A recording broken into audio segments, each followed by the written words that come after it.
Bienvenue sur le podcast de l'Église La Bonne Nouvelle de Dijon.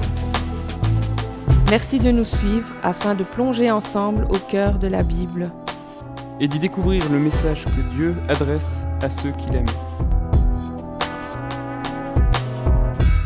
Nous serions heureux de vous rencontrer un dimanche au 8B rue Jules Viol à Dijon. Bonne écoute. Alors bonjour à tous, pour ceux qui ne me connaissent pas, je m'appelle Samuel.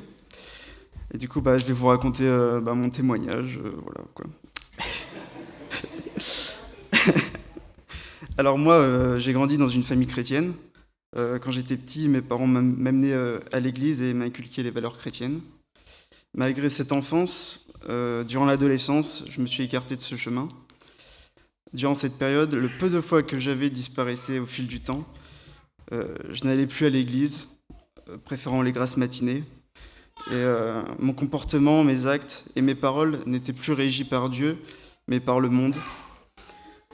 Je n'étais pas le pire, mais je n'étais pas non plus le meilleur. Et tant que tout allait bien dans ma vie, et que rien n'allait contre moi, en fait ça m'allait très bien. Je ne m'inquiétais de rien. Jusqu'au jour où j'ai eu un problème avec une personne dont mes actes et mes paroles ne sont pas passés. J'ai essayé de pardonner, mais le mal était fait, c'était trop tard.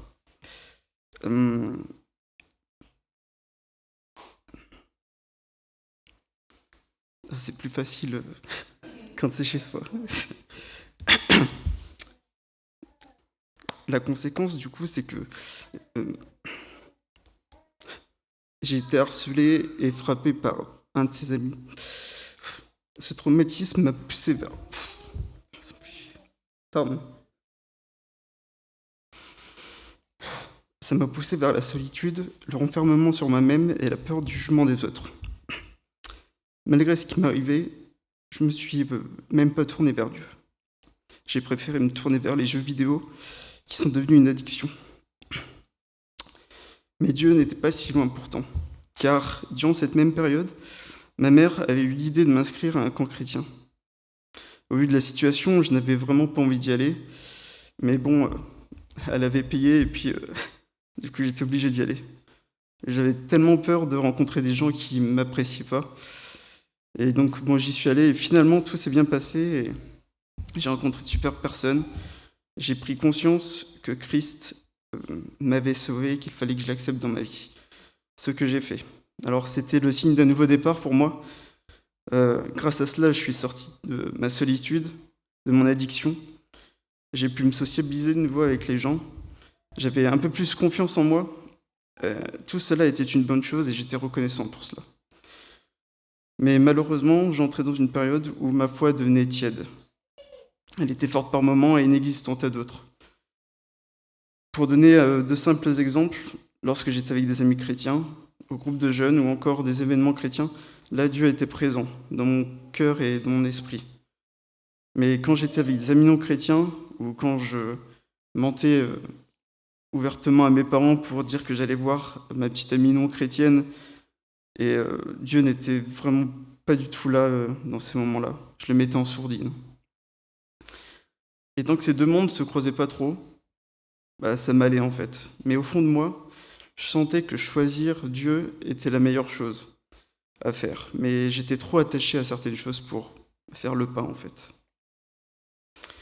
Puis je suis arrivé sur Dijon pour les études supérieures et j'y ai vécu des débuts des moments difficiles.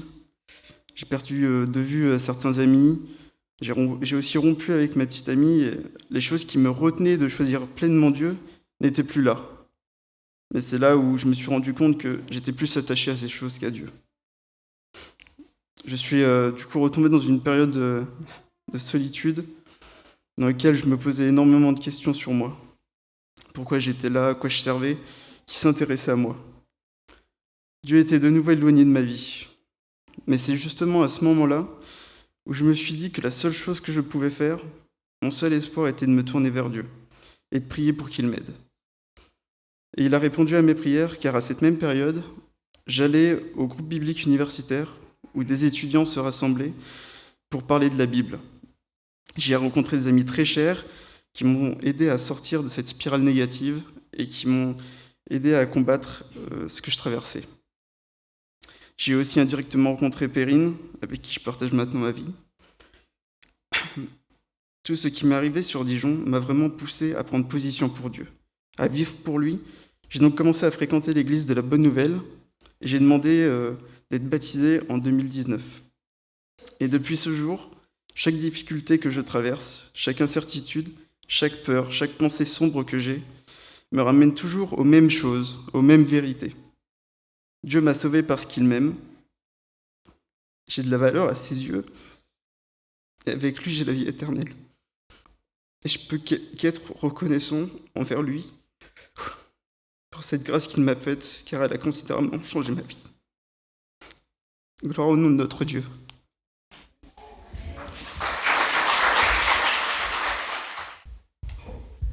Bonjour, j'ai vraiment pas du tout l'habitude de parler devant beaucoup de monde, donc pardonnez-moi si je bug un peu et... Ouais, merci. Alors je me suis fait baptiser à l'âge de 19 ans à l'ancienne église rue du lycée. J'allais tous les dimanches à l'église. Je priais avec ma mère et mon frère assez souvent. Mais je ne sentais pas le Seigneur Jésus. Et quand je priais, c'était toujours pour moi, rarement pour les autres. Je me sentais quelque part centré sur moi-même et pas faire ce que Dieu voulait pour moi. Je me suis fait baptiser car je pensais que ça allait transformer ma vie, sans me rendre compte que Dieu allait me libérer de mes péchés. La période de Covid a commencé et c'est à partir de là où j'ai eu l'esprit de rébellion qui est rentré en moi. Le président nous annonce un confinement total dans le pays. Je ne voulais pas accepter ça car je savais au fond de moi que nos vies n'allaient jamais être pareilles. J'ai quand même respecté la première semaine. Je sortais dans un rayon d'1 kilomètre. Puis j'ai pris contact avec des amis sur les réseaux sociaux. Et ce jour-là, un ami avait loué une voiture de sport. Et il m'a donc proposé de venir avec eux pour essayer la voiture. Et j'ai accepté sans me poser de questions. Je me disais qu'il fallait que je vive ma vie et que ça n'allait pas être un président qui allait tuer ma vie et que j'allais sortir avec ou sans accord. On faisait des soirées en appartement, avec de l'alcool, drogue, filles faciles et tout ce qui s'ensuit. Mes amis me félicitaient de ce que je faisais. J'étais comme aveuglé. J'ai voulu une femme pensant que Dieu allait me la donner, puis quelques temps plus tard, j'ai fait une rencontre avec une fille dans une soirée. Mais elle avait quelque chose de différent des autres. J'ai donc ouvert mon cœur à cette fille. Je lui ai parlé de Dieu, elle écoutait ce que je disais, me demandait de prier pour elle. Nous avons même parlé de mariage à un moment voulu. Puis 1 an après notre relation, elle est partie. Cela m'a rendu triste. J'en ai beaucoup voulu à Dieu, et j'ai donc repris ma vie d'avant. Pour cela, j'ai dû me procurer un faux pass sanitaire pour pouvoir aller là où je voulais. De soirée en soirée, je rencontrais plusieurs femmes dont je ne voulais pas d'attachement. Je sympathisais avec une fille un soir dans une des soirées. Puis celle-ci n'habitait pas sur Dijon. Je l'ai donc suivie dans une autre ville. J'esquivais tout appel de ma famille et tout contact physique pour pas qu'ils voient le garçon que j'étais devenu. Quelque temps après, elle est tombée enceinte et qui s'est finie en une fausse couche, ce qui a beaucoup perturbé la relation et ça a brisé notre couple. Après cela, j'ai consommé beaucoup d'alcool et de drogue. J'ai donc dû trouver le moyen de me financer malhonnêtement. Mais ma conscience me disait d'arrêter par peur de tomber dans la dépendance. J'ai retrouvé un travail en tant que livreur, mais à cause de ma conduite inconsciente, j'ai perdu tous mes points et j'ai dû quitter mon travail que j'aimais beaucoup. Après ça, j'ai replongé dans le tourbillon de ma vie, débauche. J'ai rencontré une fille et j'avais le désir de profiter d'elle et de gagner de l'argent malheureux. J'ai rencontré cette fille et j'avais le désir de profiter d'elle pour gagner de l'argent. Mais heureusement, un ami qui venait sortir de prison m'a expliqué que c'était très grave, car il avait connu un co-détenu qui purgeait une peine pour 7 ans pour proxénétisme. Vous comprenez à quel point je m'étais fortement éloigné de Dieu ? À la naissance d'Ézéchiel, je me suis mis en question. Au fond de moi, je ne voulais pas qu'il ait un tonton comme moi, mais je continue ma vie. Puis je décide de me prendre en main et de retrouver un contrat de travail là où j'avais le plus aimé en livraison. Je postule et par la grâce de Dieu, 30 minutes après, un des responsables m'appelle pour un entretien. Je suis pris dans l'entreprise et pour la première fois depuis très longtemps, je remercie Dieu, car je savais que c'était pas moi qui avais fait ça, mais comme un sentiment du Très-Haut. Puis j'ai eu comme le désir d'arrêter ma vie d'avant et de me retrouver. Mes yeux se sont plus ouverts sur le monde en voyant suite au conflit Israël. J'ai réfléchi à la mort en me sachant loin de Dieu. J'ai eu une vision dans mon esprit d'un homme accroupi, pleurant de tristesse à cause de moi. Cette image m'a transpercé l'âme et m'a ramené à Dieu, comme le fils prodigue qui est revenu à son père.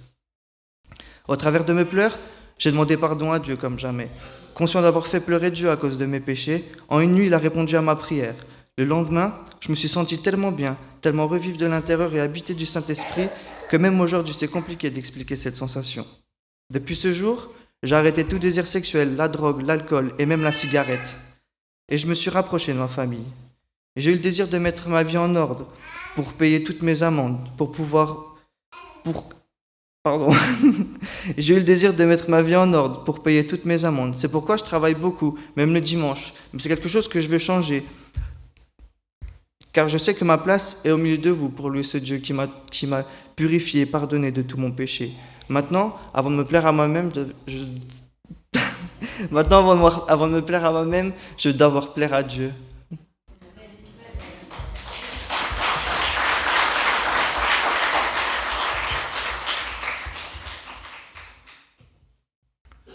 Bonjour à tous. Je pense que pour la plupart, vous connaissez mon témoignage.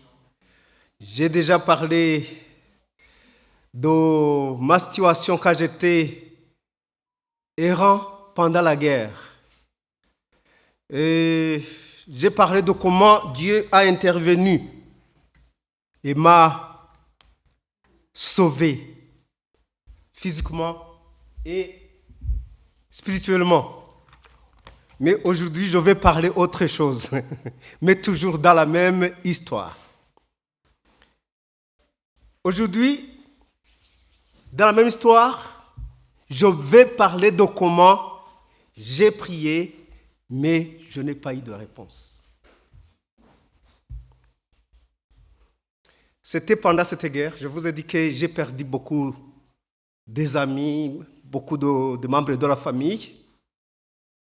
Pour ceux qui n'étaient pas ici, peut-être vous allez me poser des questions après le culte ou prochainement. Mais comme je vous ai dit que nous sommes dans la famille 12 enfants, je vais parler de la mort de ma sœur, qui est la 8e. Moi, je suis 9e, c'est qu'elle est née avant moi. On a vécu ensemble, on s'aimait beaucoup. Je ne sais pas si vous avez 2 enfants ou 3. Alors c'est difficile de voir les enfants qui s'aiment. Parce que nous, comme on était 12, parmi les 12, il y a 2, 3 qui s'aiment plus que les autres. C'était ma préférée dans la famille. Alors quand les autres venaient de mourir, c'est elle qui est morte la dernière parmi ceux que j'ai perdus. Alors, quand elle est morte, elle avait un bébé de 2 ans et une fille de 12 ans et un bébé de 2 ans. Quand elle venait de mourir, moi je souffrais beaucoup, je n'étais même pas capable de l'enterrer parce que j'étais épuisé physiquement. Et quand elle est morte, ça a été une grande souffrance pour moi. Et ce qui m'a fait beaucoup souffrir, c'est que je ne pouvais même pas aider son bébé de 2 ans. Alors le bébé a été aidé par sa sœur de 12 ans, alors que j'étais là. Je n'étais pas capable. C'est sa sœur qui l'a porté de 12 ans. Pendant le long voyage, vers des milliers de kilomètres, on ne savait pas où on allait, dans la forêt. Alors, quelques jours après, la fille de 12 ans tombe malade. Et elle meurt aussi. L'enfant, c'est la nièce, reste sœur. L'enfant de 2 ans. Quand la nièce, la grande de 12 ans, est morte, elle était à l'agonie, moi j'ai prié. C'est la première fois, même jusqu'à aujourd'hui, je n'ai jamais prié comme j'ai prié. J'ai prié pour que Dieu la ressuscite. Dieu, je n'accepte pas. Je n'accepte pas cette souffrance. Pourquoi cette souffrance, Seigneur? Pourquoi souffrir comme ça? Pourquoi tu le permets? Pourquoi tu acceptes qu'on souffre comme ça? J'ai prié, moi je pensais que Dieu allait la ressusciter et continuer le voyage. Malheureusement, elle est morte. Je ne pouvais pas aussi l'enterrer. On jetait. j'ai jeté dans les arbres, je suis parti. J'ai jeté son corps dans les arbres. Je suis parti, mais j'étais fâché. Je me disais, pourquoi Dieu t'a accepté? Pourquoi tu acceptes qu'on reste dans cette situation? Alors, c'est à ce moment que j'ai pensé aussi, parce que je lisais, j'avais ma Bible. J'ai été consolé par le livre de Daniel, où Shadrach, Meshach et Abednego étaient menacés par le roi. On voulait les brûler. Ils ont dit, Seigneur roi, nous ne pouvons pas servir tes idoles, même nous acceptons si nous savons que Dieu va nous aider, il va intervenir, même s'il n'intervient pas. Parce que Dieu peut intervenir ou ne pas intervenir.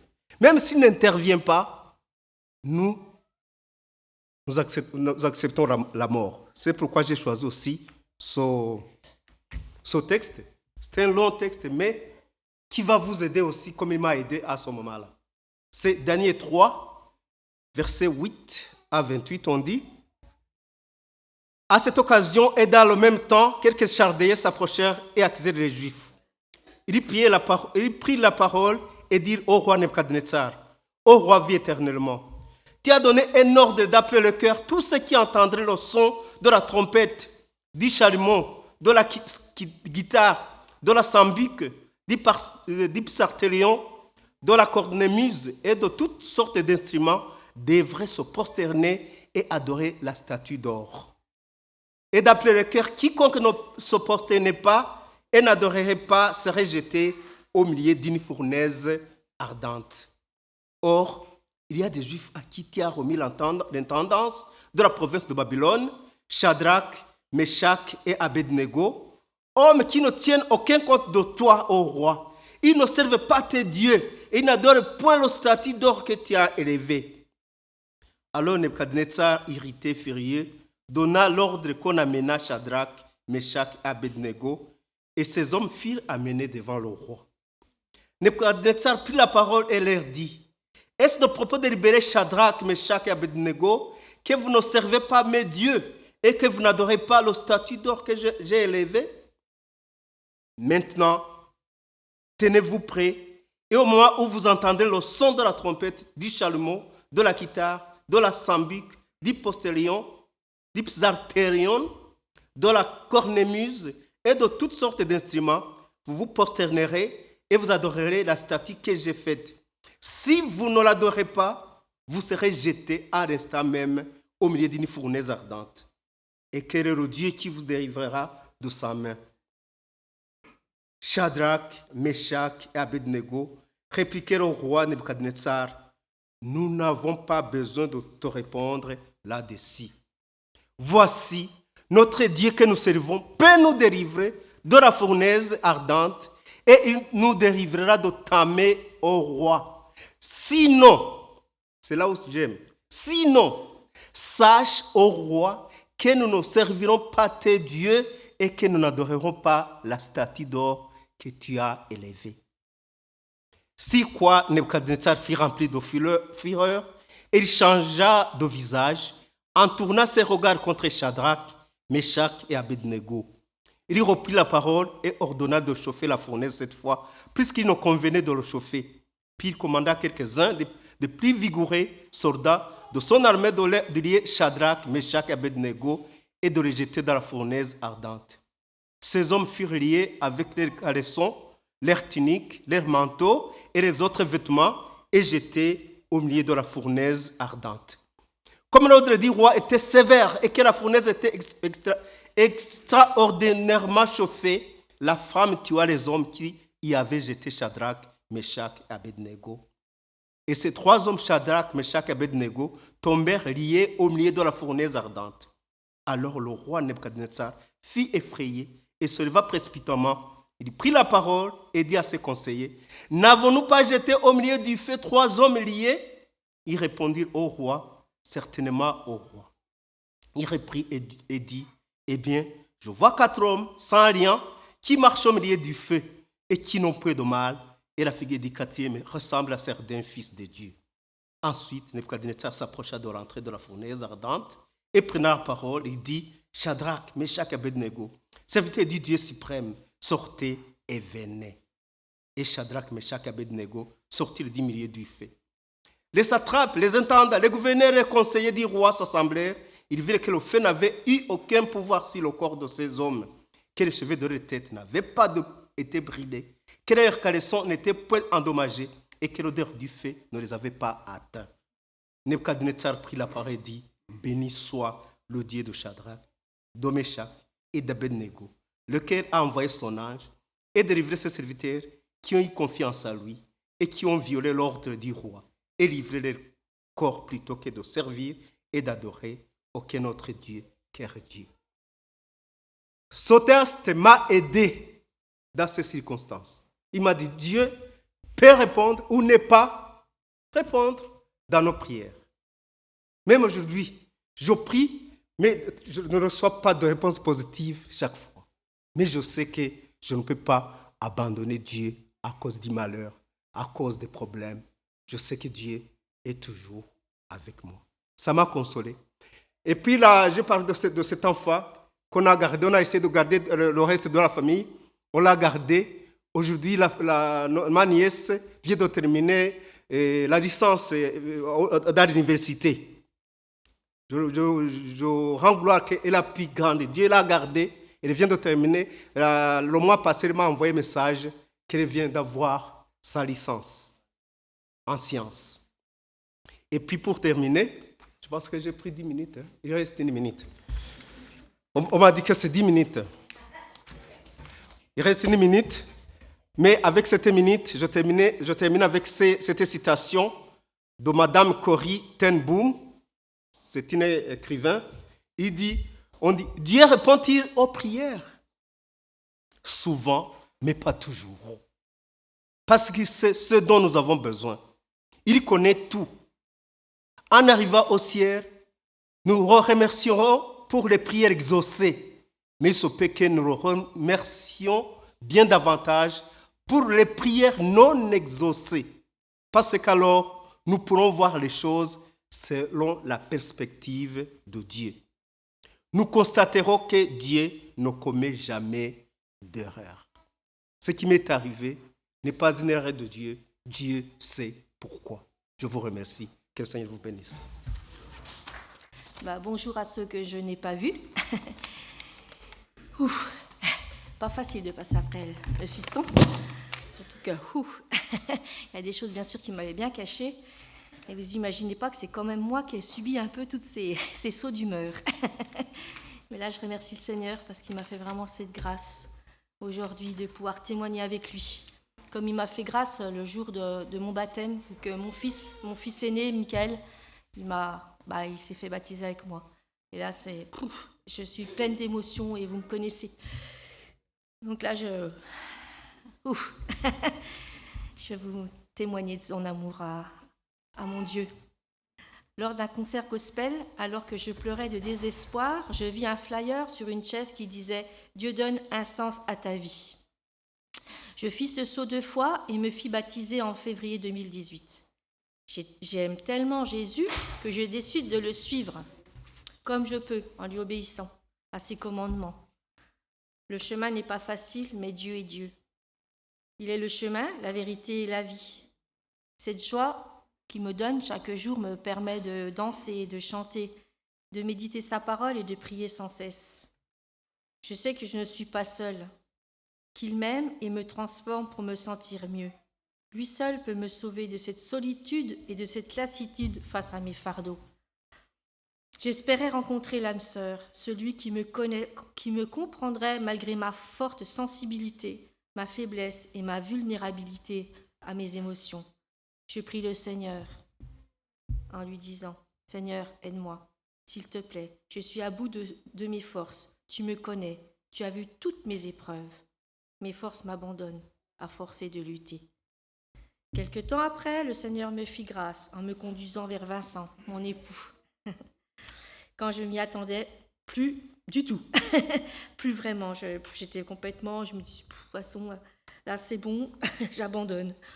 Je priais comme Je priais pour que ce ne soit pas ma volonté, mais la sienne, et que ce ne soit pas que des sentiments charnels. C'est ainsi que j'ai vu la faveur de Dieu dans notre relation. Nous avons fait la préparation de notre mariage avec Ken afin de savoir si nous pouvions nous entendre pour vivre ensemble. Dieu nous restaure, nous purifie et nous console de toutes nos blessures. Avec sa patience, sa bonté, son amour, sa miséricorde, il nous garde tous les jours de nos vies pour notre nouvelle vie à deux et avec lui, parce que sans lui, on ne pourra jamais. La foi, l'espérance et l'amour. Jamais sans l'amour de Dieu, nous aurions pu croire à cette union.